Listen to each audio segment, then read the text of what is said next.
Hi everyone, my name is Muhammad Rehan from IPB University, Indonesia.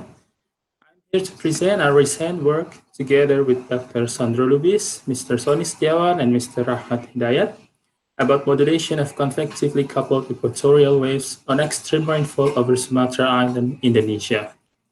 CCEWs, or convectively coupled equatorial waves, are one of the tropical climate modes of variability that have timescale of sub-monthly to sub-seasonal.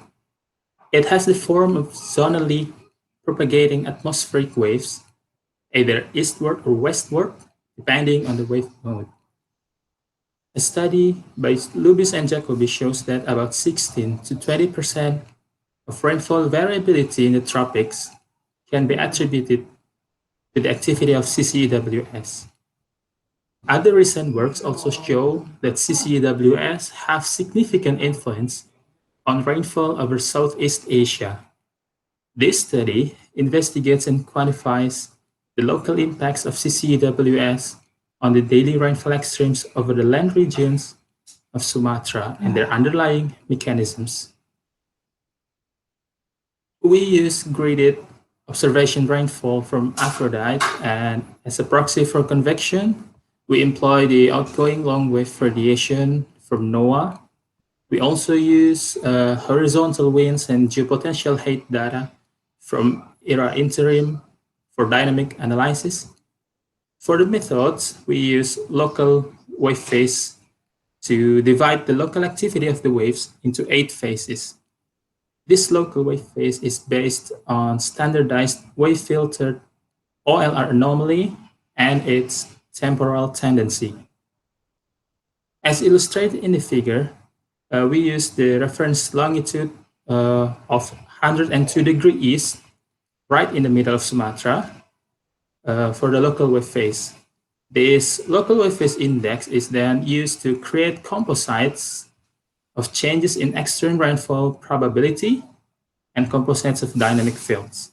We calculate the probability change using this formula and choose the 90th percentile of daily rainfall as a threshold.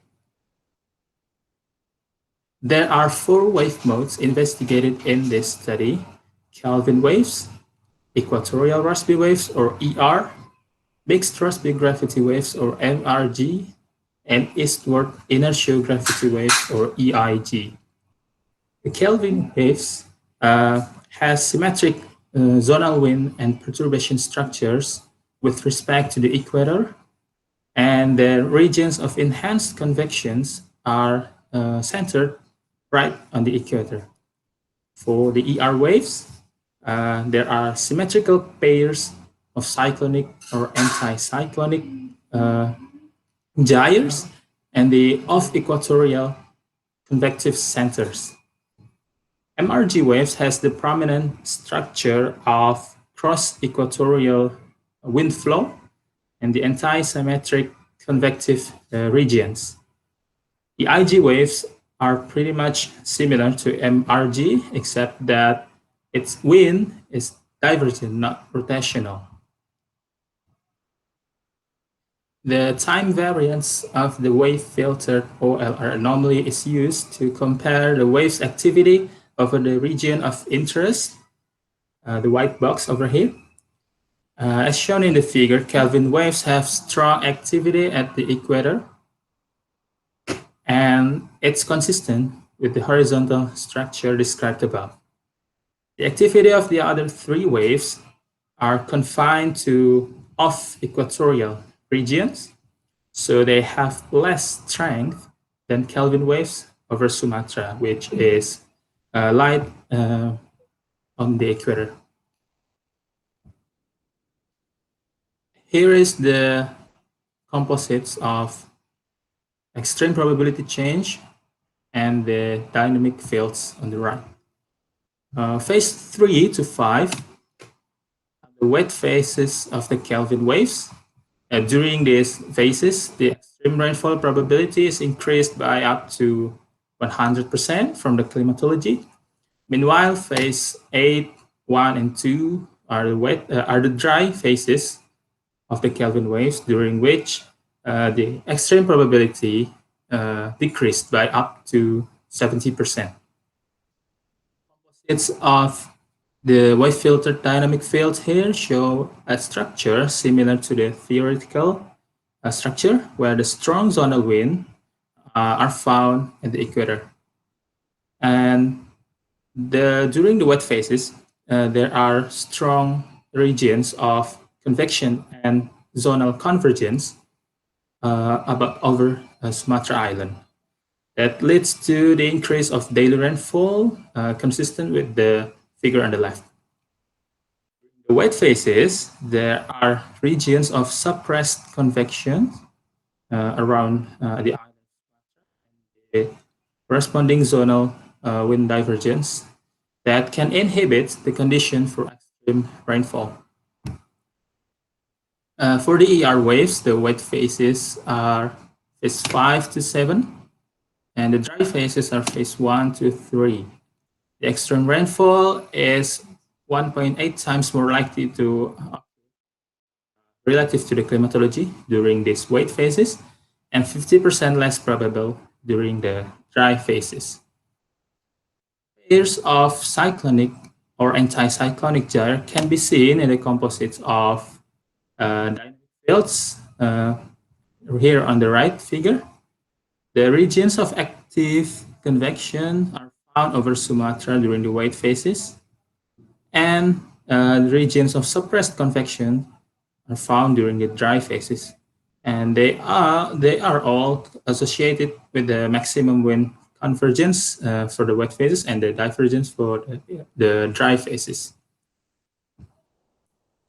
The wet and dry phases of MRG waves are same as ER waves. Wet and 1, 2, 3 for dry, but its modulation amplitude is weaker. The extreme rainfall probability change are only about 40%, both in wet and dry. The composites of dynamic fields show a strong cross-equatorial wind flow and strong convergence and the active convection around Sumatra during dry phases and the suppressed convection during the dry phase. 4 to 6 are the wet phases of EIG waves, and the dry phases are 8, 1, and 2. EIG waves have the weakest modulation. The amplitude of extreme rainfall probability is only a quarter of the Kelvin wave's amplitude. The wave-filtered horizontal wind of the EIG waves is more divergent as the Kelvin waves, but with stronger meridional component. The enhanced convections are collocated with the regions of convergence. And the suppressed convections are collocated with the regions of divergence. From the results above, we conclude that CCEWs are the dominant modes of variability in sub-monthly timescale that have significant impacts on extreme rainfall over Sumatra. Strongest wave mode is Kelvin, followed by ER, MRG, and EIG respectively. Kelvin waves increase the extreme rainfall probability by up to 100% relative to the climatology, and ER waves increase the probability by up to 80%. MRG and EIG also change the probability, but with less amplitude. The regions of increased probability are associated with the wave-induced wind convergence during the wet phases and the divergence during dry phases. Thank you.